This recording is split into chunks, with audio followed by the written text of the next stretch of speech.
Well, that direct was something to take notice of. Oh, that crying you're hearing is my wallet. I'm sorry, buddy, but Nintendo just wants your contents. What do you want me to do, not play these awesome games?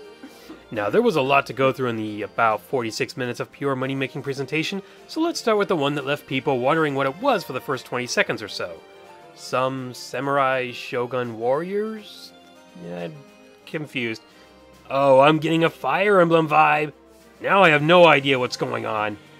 Oh, it's Fire Emblem, alright. Great, I loved Awakening. And it looks like the partner system returns. And from what I've noticed here is that when you go into battle, it doesn't go into a black screen to load. It goes right into the battle, and the backgrounds seem to be more focused on where you are, and not just a general vague area that would work for most of the map.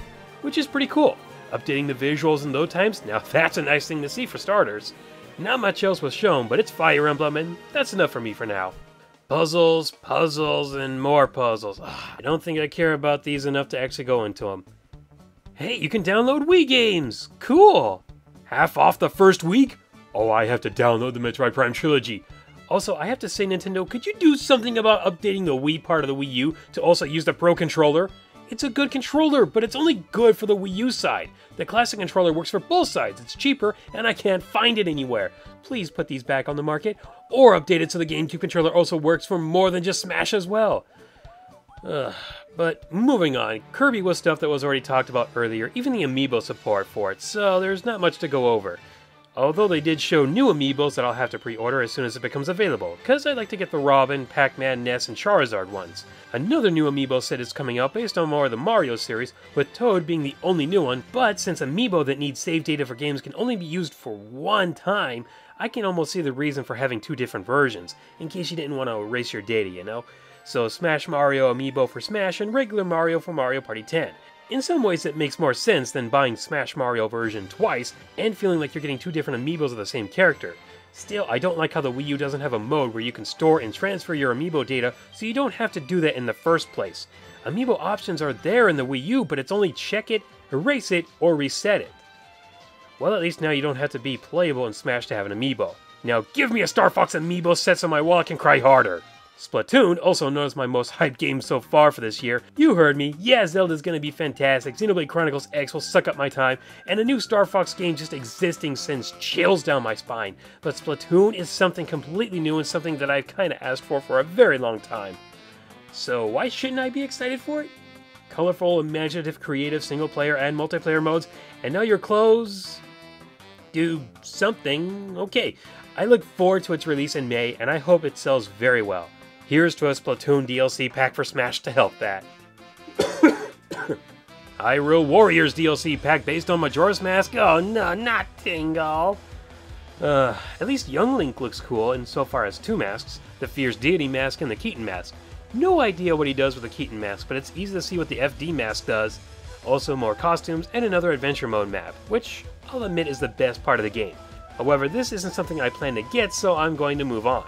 Xenoblade Chronicles X trailer and showing us more of that open world. Not much I can say here because I'm hypnotized by the beauty and can't think. Mario vs. Donkey Kong Tipping Stars. Sheesh, I haven't played this since the first one. But I like that it's a cross-buy game, the second one to do that on Nintendo systems if I'm correct. I also like the tipping stars for this. Basically, you can make your own stage and send it to other people online. And if people like them, they can tip you stars to let you buy more stuff to make even better stages. I really hope this encourages people to strive to be better so we all get great stages, and people aren't just tipping them because they know them. If I get this game, and I make a level that sucks, you better not tip me is what I'm saying. People need to earn those stars. Then there's Bandai Namco's Project Treasure that's free to play, and you have to be online to play it so you can play with others. And now I've taught you everything I know about it. There were some indie games shown for the eShop, many of them look good, but the only one I'm going to briefly mention real quick is Citizens of Earth, that I and many others have already dubbed Mother 4. Yeah, I know there's a lot of differences, but at a first glance you can't tell me the party and battle system doesn't give off that vibe. I mean, just look at what you're fighting! The silly, quirky humor look to it would also back up my case, so I'll try to keep a closer eye on this in the future. Then Reggie brought us the new Nintendo 3DS. Finally! I would also like to point out that this was the reason I decided not to get a 3DS capture card. That capture card wouldn't work for this, I assume, and that would just cost too much money, so I took the liberty of getting a new camera, and I'll show you its quality here so we can all see how that looks. I've been able to get some pretty good footage with it, but that doesn't mean it's easy to do. In fact, sometimes it feels like I need to change the settings for each game I record for. At least I'm able to get some high quality footage, so that's promising. Sorry for that little detour, let's get back to the new 3DS. To save myself some time, I'll list the new features in text, so I can just say that I'm going to try and pick up a new 3DS because it looks pretty good, and I have plenty of AC adapters that'll work well with this. Yeah, great idea there. Though I think I will have to trade in my day 1 3DS, but I'm not too bothered by this as the L and R buttons don't work, the volume is unstable, and the rubber thumb pad has worn off. And that was a year before Smash 3DS came out. Time to see if Nintendo's trade-in deal is better than GameStop's, or if they're even still doing that. Xenoblade Chronicles 3D will be coming out in April exclusively for it, but I'm not too sure if I'm going to get it. Don't get me wrong, I loved Xenoblade Chronicles on the Wii, but I'm not sure if I really need it for this, as there's just not much of an upgrade or new things added. Unlike Majora's Mask, which they didn't really explain anything new except the rotating camera. You can't say anything about the feather statues or the improvement to the Bomber's Notebook.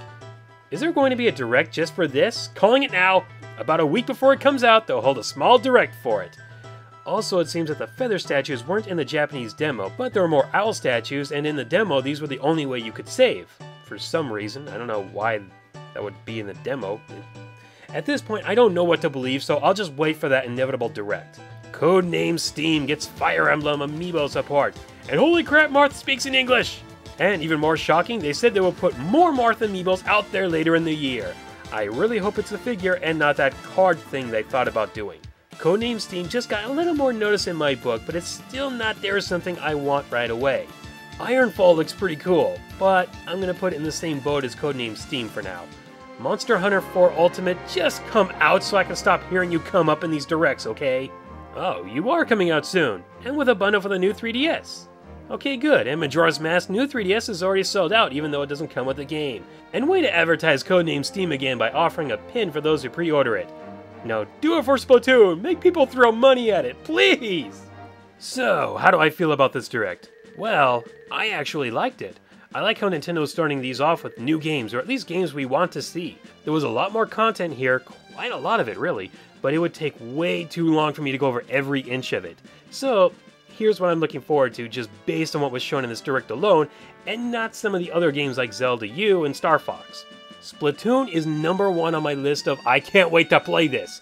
Fire Emblem is second because I loved Awakening. Amiibos because now it feels like if you don't pre-order them, you'll never see them again. Majora's Mask 3D because I want to see all the changes they've made to it. I've heard in the Japanese Direct they've also changed the 4th boss, which is something I can get behind because that felt like a really lazy fight to me. I haven't seen the improvement yet because I don't want to spoil it for myself. Xenoblade Chronicles X, no need to say anymore. Wii games to download that I missed, like Metroid Prime Trilogy. Yeah, I have the 3 games individually, but I've heard that they play better in the trilogy. Also on the Japanese VC, they're getting Pandora's Tower and Sin and Punishment Star Successor. I myself need to download Pandora's Tower, but if the other one comes over, please get it, guys. Unless you already have it, in which case I understand. And hopefully the new 3DS. On my list of games to keep an eye on are Kirby, Citizens of Earth. Whoa, how much memory does it take up? I'm not sure if I can do that anymore. And Codename Steam. Maybe Ironfall, maybe. Xenoblade Chronicles 3D is something I'm not sure if I'm going to buy yet. As I said, I love the original, but I don't feel like I really need this one unless some new features show up. All in all, I was pleased with the Direct. Sure, there wasn't a teaser for Star Fox, but to be honest, I didn't really think they would show it just yet. Somehow the time doesn't feel right to me, even though we haven't seen what the final product looks like, and it's supposed to be coming out later this year. I guess that's what E3 is for.